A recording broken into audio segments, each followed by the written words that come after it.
कई आज की खास चर्चा की और आज की हम खास चर्चा करने वाले हैं कि क्या कुछ भारत जोड़ो न्याय यात्रा से कांग्रेस को हासिल हो रहा है, और ये भी कि क्या प्रधानमंत्री नरेंद्र मोदी पर टिप्पणी करने से, उन पर हमले करने से कुछ हासिल होगा। तो चलिए शुरुआत करते हैं और देखते हैं कि क्या कुछ विपक्ष के खेमे में और खासतौर कांग्रेस के खेमे में हो रहा है। राहुल गांधी इन दिनों भारत जोड़ो न्याय यात्रा पर हैं, लेकिन पीएम मोदी पर व्यक्तिगत हमले करके अपनी मोहब्बत की दुकान, जो वो खुद कहते हैं, उनको चमकाने की कोशिश कर रहे हैं क्या? और यही मोहब्बत की दुकान है। 5 राज्यों के चुनाव में राहुल गांधी ने पीएम को पनौती कहा था, याद कीजिए, और निजी हमला किया था। तो इसका कैसा जवाब दिया था विधानसभा चुनाव में देश की जनता ने, इन राज्यों की जनता ने। लेकिन लोकसभा चुनाव में सेनापति की भूमिका में उतरे राहुल गांधी अब पीएम की जाति पर सवाल उठा रहे हैं। कह रहे हैं कि उनकी जाति ओबीसी, वो ओबीसी पैदा नहीं हुए थे। गुजरात के चुनाव में सोनिया गांधी ने नरेंद्र मोदी को मौत का सौदागर कहा था, याद कीजिए, साल 2007। परिणाम देश ने देखा, लेकिन राहुल गांधी फिर भी रुकते नहीं हैं, करते रहते हैं हमले। सभी मोदी चोर, ये भी कहा था, और अपनी सदस्यता गंवानी पड़ी थी राहुल गांधी को। लेकिन भारत जोड़ो यात्रा में पीएम मोदी पर फिर से उसी तरह के निजी और जातिगत हमले कर रहे हैं। जानकार बताते हैं कि पीएम मोदी पर निजी हमला कांग्रेस को घाटे का सौदा साबित होता रहा है, लेकिन राहुल गांधी हैं कि वही गलती बार बार दोहरा रहे हैं। राहुल गांधी ने साल 2019 में चौकीदार चोर है ये अभियान चलाया था, और 2024 में एक बार फिर से उसी निजी हमले पर लौट कर आ गए हैं और कर रहे हैं निजी हमले। अगर कांग्रेस 2024 के आगामी चुनाव में सफल नहीं हो पाती है तो कांग्रेस राहुल को हार का जिम्मेवार नहीं मानेगी, ईवीएम को मानेगी, कहेगी कि ईवीएम ने कर दिया।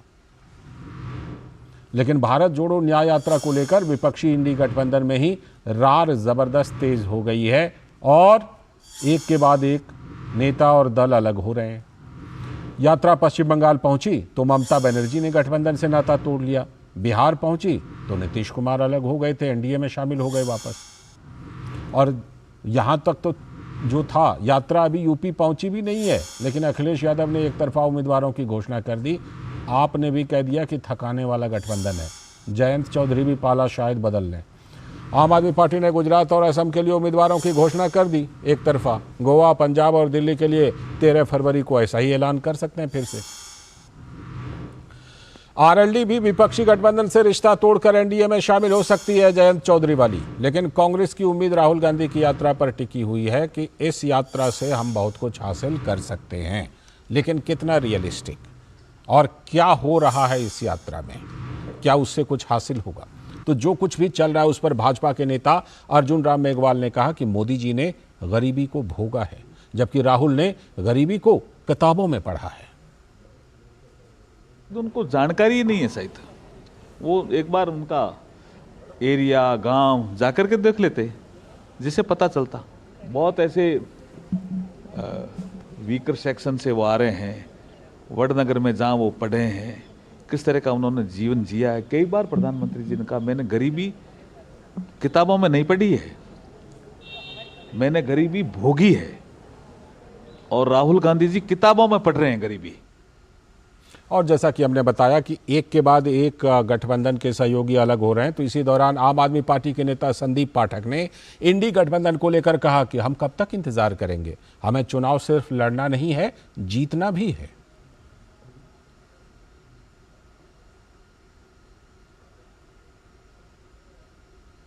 इंडिया अलायंस के साथ महीनों हो गए बातचीत करते। सारे स्टेट्स, जो इंपॉर्टेंट स्टेट्स हैं, जो भी टेबल में था डिस्कशन के लिए, उन सब पर डिस्कशन हुआ, सारों पर डिटेल पे डिस्कशन हुआ, लेकिन नतीजा कुछ नहीं निकल रहा है। इंपॉर्टेंट तो ये है ना कि नतीजा निकलना चाहिए। जब किसी बातचीत का और डिस्कशन का अगर नतीजा ना निकलने की तरफ आप बढ़ो, तो आपको एक सम पॉइंट आपको फिर वो डिसाइड करना पड़ता है। हम बात करते करते करते थक रहे हैं। अभी कितने दिन तक बात करते रहोगे आप? आपको काम भी तो करना है। काम करने के लिए आपके पास बिल्कुल कम समय बचा हुआ है। हम पूरी ईमानदारी से इंडिया अलायंस के साथ है, स्ट्रांगली इंडिया अलायंस के साथ है, लेकिन पहला धर्म चुनाव जीतना है। हम आपको कांग्रेस की भी बात सुनवाते हैं। कांग्रेस नेता उदित राज ने कहा कि हमारा रवैया तो सदैव से मित्रतापूर्ण था। ईडी और सीबीआई इंडी गठबंधन को तोड़ने के लिए लगातार प्रयास कर रही है, और इसी के दबाव में ये सब हो रहा है। हमारी कोशिश रहती है, हमने फ्लेक्सिबल रवैया भी अपनाया है, लेकिन जहाँ संभव नहीं है वहाँ हम फ्रेंडली कंटेस्ट कर सकते हैं। फ्रेंडली कंटेस्ट करना भी हित में ही है हमारे। और यह भी सच्चाई है कि ईडी का, सीबीआई, इनकम टैक्स का दबाव बहुत है कि गठबंधन छोड़ें, और छुड़वाया भी गया है और तोड़ी गई ही सरकार। तो उनकी भी जिम्मेदारी होती है, न कि केवल कांग्रेस। तो ये तमाम प्रतिक्रिया आपने राजनीतिक प्रतिक्रिया सुनी, लेकिन क्या हो रहा है और किस वजह से विपक्षी गठबंधन में एक के बाद एक बिखराव हो रहा है, इसी पर चर्चा करने के लिए हमारे साथ हमारे सलाहकार संपादक विनोद मिश्र जी जुड़ चुके हैं। साथ में प्रत्युष कांत जी, भारतीय जनता पार्टी के प्रवक्ता, और साथ में नीरज मिश्रा जी जो कि कांग्रेस के प्रवक्ता हैं। बहुत बहुत स्वागत प्रत्युष कांत जी, नीरज मिश्रा जी, आप लोगों का। मैं आप लोगों के पास आऊं उससे पहले ज़रा चर्चा को विस्तार देता हूं विनोद मिश्र जी के ज़रिए। विनोद जी, देखिए दो बातें आ रही हैं। एक तो सहयोगी कह रहे हैं कि भाई थक गए हैं, कितना इंतज़ार करें, चुनाव लड़ना भी है, जीतना भी है। लेकिन कांग्रेस की तरफ से प्रतिक्रिया आ रही है कि ये सब तो इसलिए भाग रहे हैं क्योंकि सीबीआई से और ईडी से डर गए हैं, इसलिए छोड़ छोड़ कर भाग रहे हैं। अब सवाल ये उठता है कि इसका मतलब ये हुआ कि जो इनके साथ हैं वो ईडी और सीबीआई से नहीं डर रहे, है ना, और जो भाग गए वो ईडी और सीबीआई से डर के भाग गए। लाल जी, मैं आपकी रिपोर्ट को समझने की कोशिश करता हूं। जो अभी आपने जो रिपोर्ट दिखाई है, मैं अगर ये देख रहा हूं कि चुनाव के, आप देखिए लोकसभा चुनाव के 100 दिन से कम ही रह गए हैं जी। और एक जगह जो एक तरफ आप देखें कि मोदी की गारंटी वाली गाड़ी पूरे देश में घूम रही है, और जो ये मोदी जी का ये हर अपनी जो स्कीम है उसको लेके जो मोदी की गारंटी वो बता रहे हैं, तो जो विकसित भारत का संकल्प है वो एक बड़ा लोगों के सामने में खड़ा हुआ है। और वो ग्राउंड जीरो पे आप देखिए कि लोगों ने किस तरह से उसको रिस्पेक्ट किया है, किस तरह से उसको एक तरह से समर्थन दिया है जी। लेकिन उसके बदले में जब हम ये देखते हैं कि उसी मोदी की गारंटी के बदले अगर पीएम मोदी पे निजी हमले हो रहे हैं, तो आपको माना जाएगा कि इलेक्शन को लेके कांग्रेस का मूड क्या है जी। और ये भारत जोड़ो न्याय यात्रा जो है उसका मकसद क्या है। तो ये भारत जोड़ो न्याय यात्रा जो 2 का आपने बताया था कई बार अपनी चर्चा में, क्या ये इसलिए है कि आप यात्रा से जहां से उत्तर से दक्षिण तक गुजरेंगे, पूरब से पश्चिम तक जोड़ेंगे और उसमें सिर्फ पीएम मोदी पे आप निजी हमले करेंगे? तो ये निजी हमले का आपने देखा कि देश ने आपको किस तरह से जवाब दिया है। जो अब अभी आप बाइट सुना रहे थे मेघवाल जी का कि हम्बल बैकग्राउंड से आने वाले पीएम मोदी पे जब आप इस तरह के हमले करते हैं, कभी आप चौकीदार चोर कहते हैं, कभी आप पनौती कहते हैं, कभी आप इस तरह से जातिगत का हमला करते हैं कि वो क्या है, तो ये जाहिर सी बात है कि लोगों को, खास करके देश की जनता इन चीज़ों से असहज होती है। ये बात आपको समझ में अभी तक नहीं आ रही है, जो लगातार आपने पिछले 2000 ईस्वी से लेकर अब तक गांधी परिवार ने शुरू किया हुआ है और हर बार इनको जवाब मिला है। तो जाहिर सी बात है कि उनको विकास के एजेंडे में सामने में रखने के लिए इनके पास कुछ नहीं है, इसलिए वो जातिगत हमले पे आ रहे हैं। रही बात जब आप कह रहे हैं कि ईडी, सीबीआई और ये सारे चीजों का, तो ये बात तो उनको बताना चाहिए, या कांग्रेस के प्रवक्ता बेहतर से बता सकते हैं कि भ्रष्टाचार के अगेंस्ट में जो ये मोदी सरकार का जीरो टॉलरेंस है, ये भी एक पब्लिक का ये सबसे बड़ा सपोर्ट है। आपने एक नैरेटिव तो हेमंत सोरेन के लिए बनाया और आप देखिए कि उसका क्या हश्र हो रहा है। ठीक है, केजरीवाल रोज रोज ये कह रहे हैं और हश्र देखिए कि क्या हो रहा है, 3 मंत्रियों को अभी तक बेल नहीं मिला। तो अगर ये सारी चीजें जो न्यायालय के समक्ष में, संवैधानिक संस्थाओं के ऊपर में आप जिस तरह से हमले करते हुए दिख रहे हैं, ठीक है, उसको भी लोग देख रहे हैं, उसको भी लोग इस बात को समझ रहे हैं कि आपका मकसद क्या है। बिल्कुल, ये मकसद क्या है इसी पर सवाल है। और मैं प्रत्युष जी के पास आऊं उससे पहले नीरज जी के पास चलता हूं। नीरज जी, हम एक बात तो देख रहे हैं कि देखिए, जो कहते हैं ना, पिछले तजुर्बे से कुछ सीखना चाहिए। हम देख रहे हैं कि जब जब भी प्रधानमंत्री नरेंद्र मोदी पर निजी हमले होते हैं तो इसका उल्टा नुकसान कांग्रेस को होता है। अब देखिए, ये जो ओबीसी जाति वाला मुद्दा लेकर राहुल जी फिर से आए हैं, अब इसमें फैक्ट क्या है? फैक्ट ये है कि 1993 में जिस समय छबील दास मेहता आपके ही पार्टी के मुख्यमंत्री थे, उन्होंने उस जाति को ओबीसी में शामिल करने का फैसला किया। वो फैसला लागू हुआ साल 2000 में।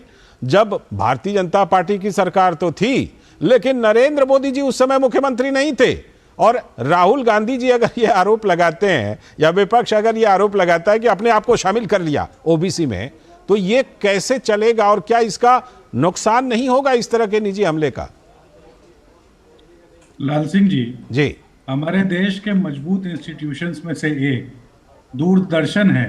जी, मैं इसलिए कहता हूं क्योंकि दुनिया के इतिहास में हमने रवांडा रेडियो जैसे स्टेट ब्रॉडकास्टर्स को भी देखा है। तो मुझे उम्मीद है कि आप अभी से 2 घंटे पहले हमारे जो कांग्रेस के नेता ने कांग्रेस के आधिकारिक मंच से शक्ति सिंह गोहिल ने जो प्रेस कॉन्फ्रेंस किया और जो दस्तावेज सामने रखे कि कैसे 1 जुलाई 2002 को नरेंद्र मोदी जी ने अपने आप को ओबीसी बनाया, उसके सारे तथ्य जब सामने रखे, मुझे लगता है कि दूरदर्शन उसको सामने रखेगा। ये बताइए कि छबील दास मेहता सरकार ने मोड घांची समुदाय को ओबीसी में रखने का फैसला लिया था या नहीं? देखिए, आज यही तो मैं कहना चाह रहा था कि ये जो फैक्ट्स हैं उसको आधा अधूरा हम लोग दिखा देते हैं, क्योंकि इससे पहले भी जो आपकी फाइनेंशियल रिपोर्ट थी उसमें आपने देश को ये नहीं बताया कि आरबीआई के प्रोजेक्शन में और जो हमारे फाइनेंस मिनिस्ट्री ने बजट में प्रोजेक्शन किया उसमें भी 1.5% का हेरफेर था। तो हम तो यही कह रहे हैं कि फैक्ट्स जो है वो हम टेबल पर रख देते हैं। मैं एक बात यहां पर बोल देता हूं, नीरज जी, एक बात बोल देता हूं। अगर आपको लोकसभा में लगता है कि कोई आंकड़ा गलत पेश किया गया है, तो आप जानते हैं ना प्रावधान क्या है, ले आइए प्रिविलेज। बिल्कुल, वहां पर उसको चुनौती देकर प्रिविलेज ले आइए, दिक्कत क्या है? देखिए हमने तो कई बार कोशिश की, क्योंकि इस देश के गृह मंत्री और प्रधानमंत्री ने कई बार कहा कि इस देश में ना कोई आया ना कोई गया, और जब आप ही की तरीके के पत्रकारों ने वो खोजा कि कैसे चाइना हमारे लद्दाख की सीमा पर और अरुणाचल की सीमा पर तो अब तो गांव बसा चुका है, तो उसके ऊपर भी हम प्रिविलेज लाए। लेकिन कोई बात नहीं, बहुमत का आंकड़ा उनके पास है। अगर आपको लगता है चाहते हैं, हाँ, जो बात आप कह रहे हैं, अगर आपको लगता है कि सच में वो सही है, तो मैं ये कह रहा हूं कि देश लोकतांत्रिक है, तमाम दरवाजे खुले हुए हैं। आपको याद है ना यूपीए सरकार के दौरान कैसे सुब्रमण्यम स्वामी जाते थे और कोर्ट में जाकर के केस लड़ते थे। चलिए मुद्दे पर आइए।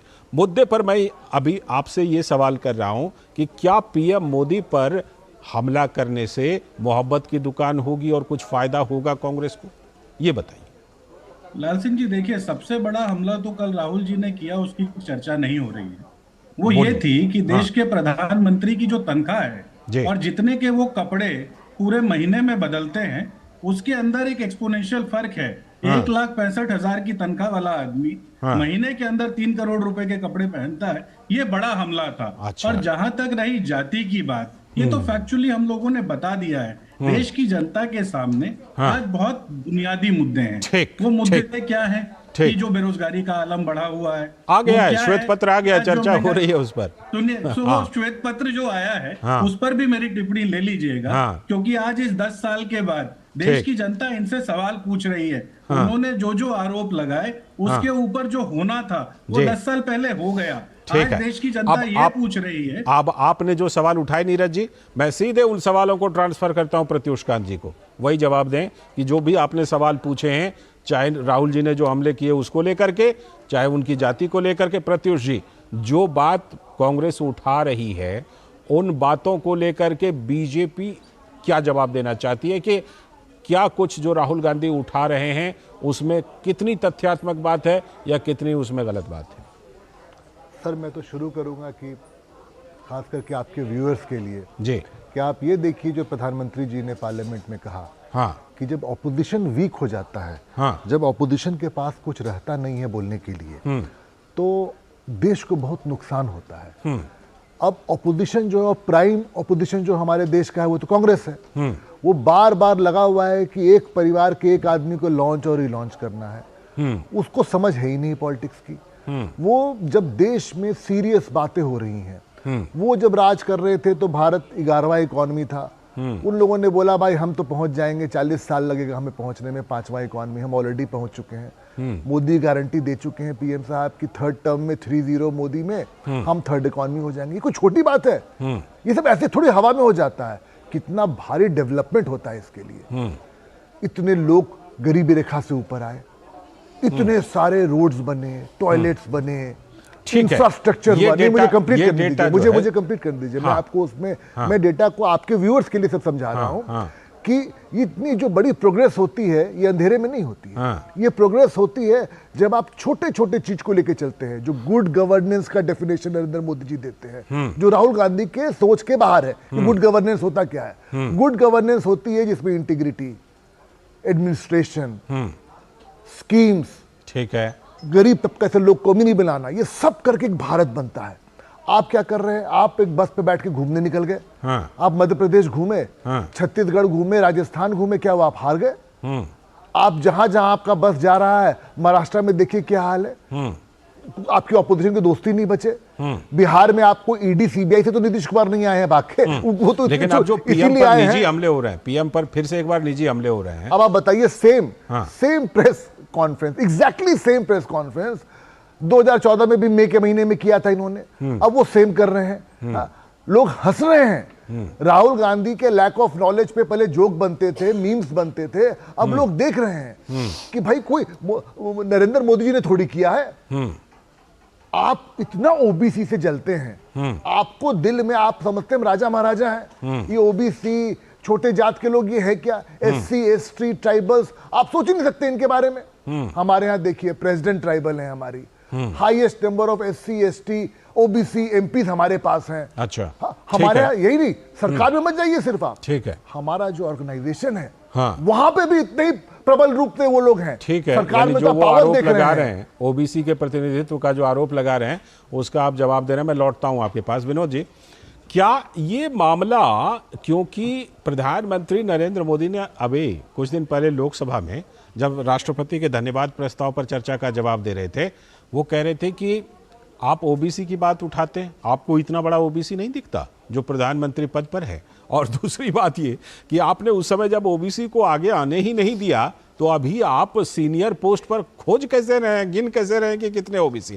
तो राहुल गांधी ने जो बात ये उठाई है पीएम की जाति को लेकर, जो टिप्पणी की है, क्या ये उसी का जवाब देने की कोशिश है राहुल गांधी की? मैं दूसरी बात अभी आपके सवाल पे आने से पहले बताना चाहूँगा। जो नीरज जी अभी सवाल उठा रहे थे, मुझे जवाब देना इसलिए ज़रूरी है कि उन्होंने पब्लिक ब्रॉडकास्टर को भी एक तरह से सामने में रखा है, दूरदर्शन को भी और ऑल इंडिया रेडियो को भी। और उन्होंने कहा कि हम आपने आधे अधूरे ये चीज़ें बता रहे हैं और उस चीज़ को सामने में नहीं ला रहे हैं।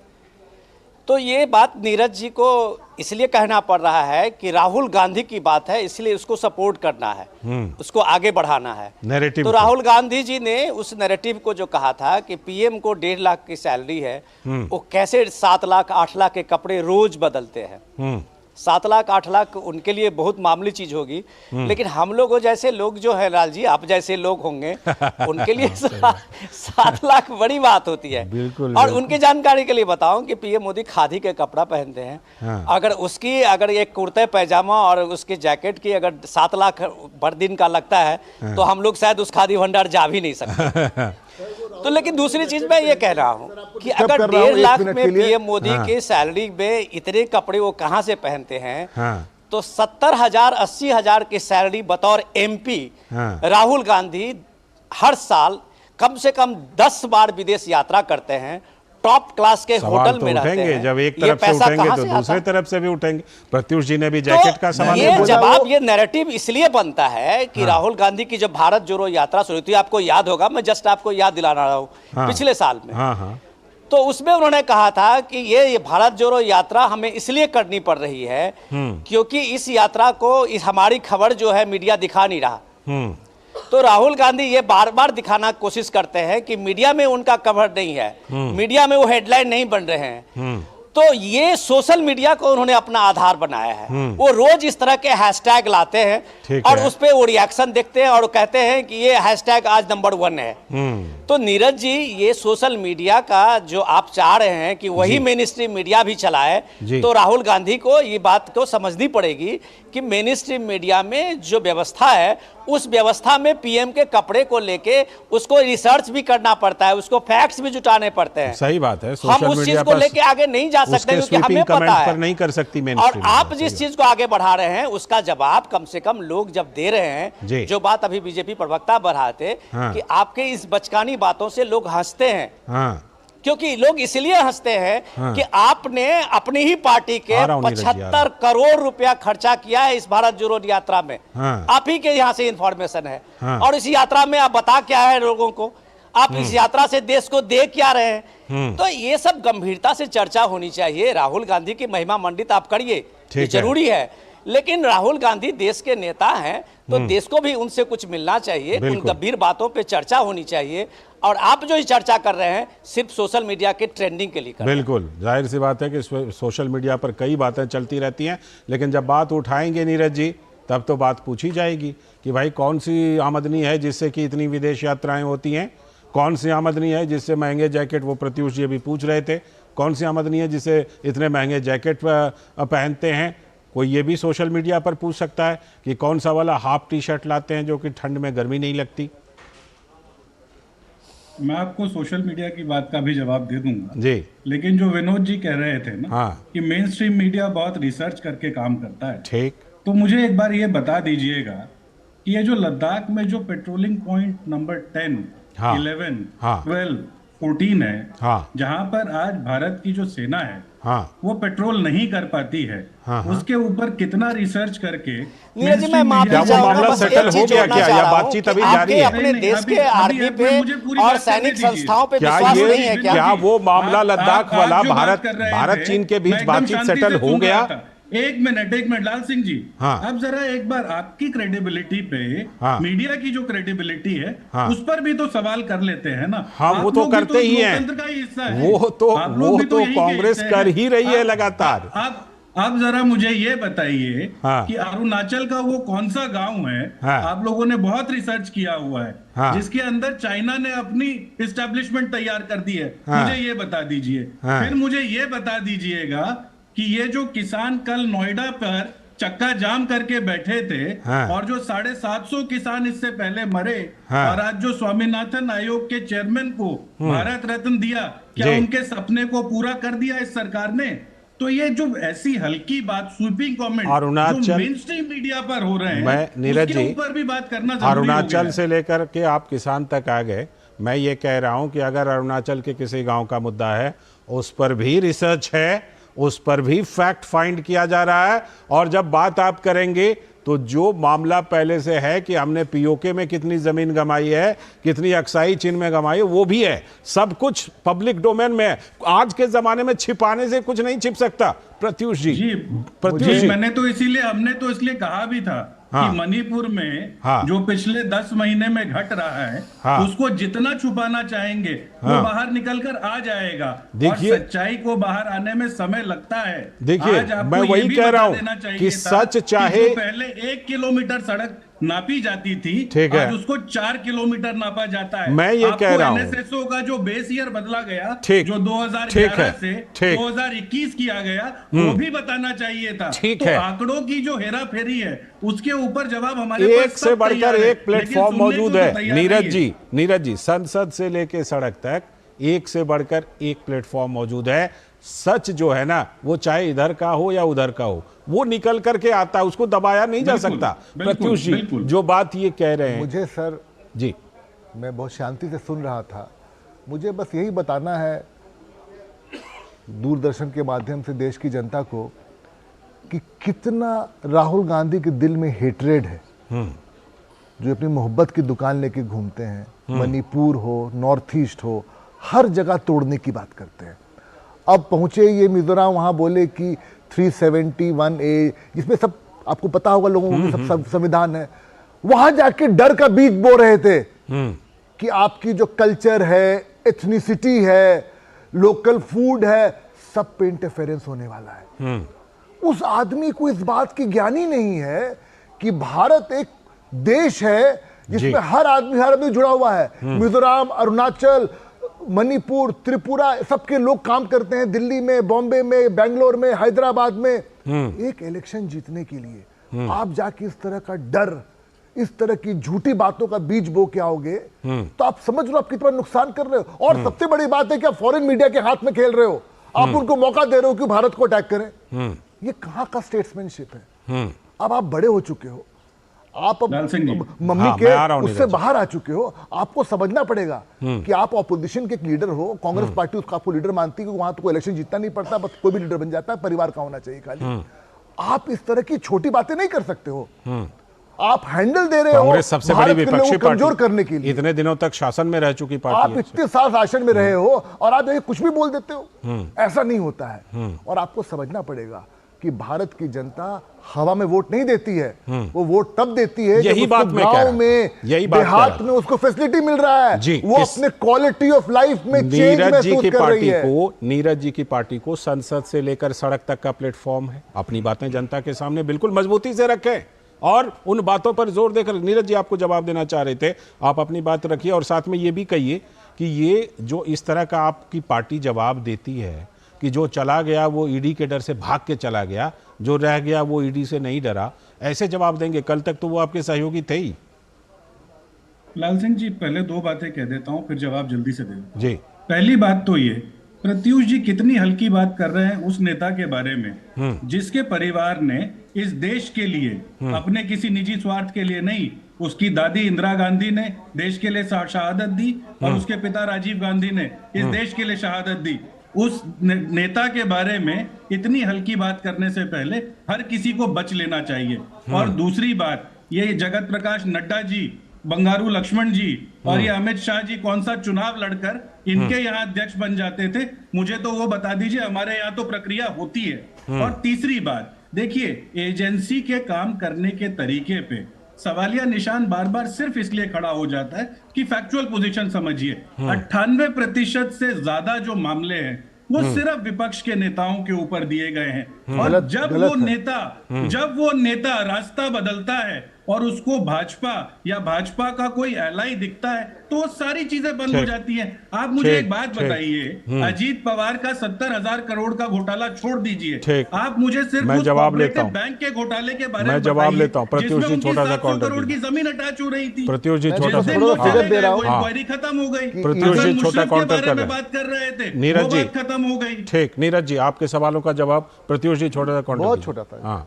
5,906 केस वेस ईडी ने रजिस्टर किया है, ठीक है, इसमें सिर्फ 2.98% केस जो है वो पॉलिटिशियंस के खिलाफ है। पर सबसे बड़ी बात जो जानने की है कि कांग्रेस सरकार ने सिर्फ आज तक 5,000 करोड़ रुपया सीज किया था। मोदी सरकार ने आके 1 लाख करोड़ रुपया जो लोग लेके चोरी का भाग रहे थे, जो वेलफेयर में लगना था, जिससे रोड बिजली पानी होना था, वो अब तक ऑलरेडी आ चुका है। एक भी चोर नहीं बचेगा।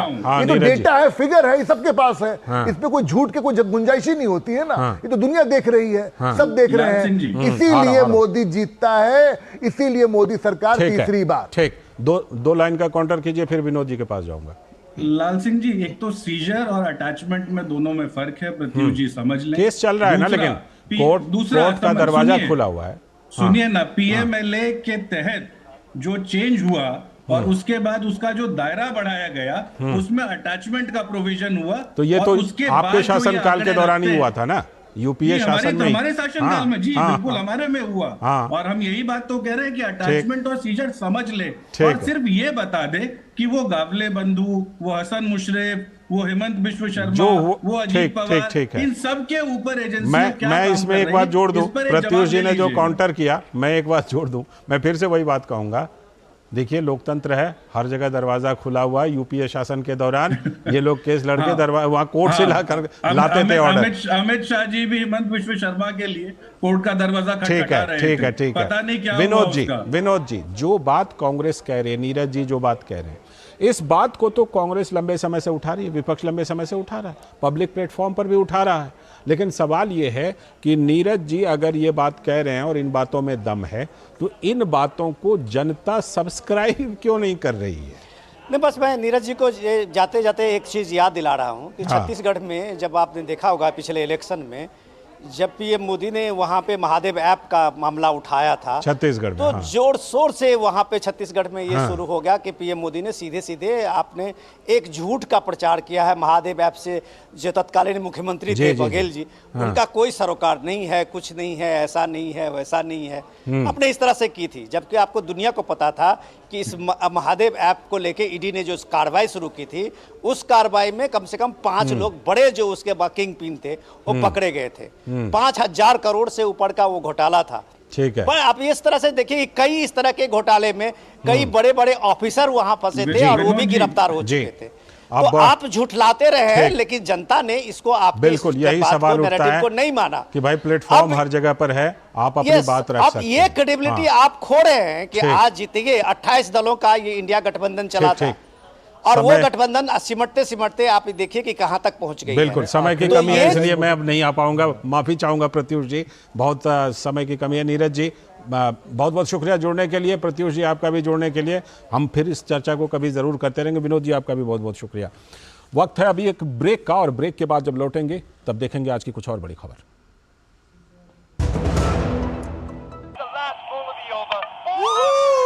क्या लड्डू हम यहाँ बैठे बैठे पैसे बना सकते हैं?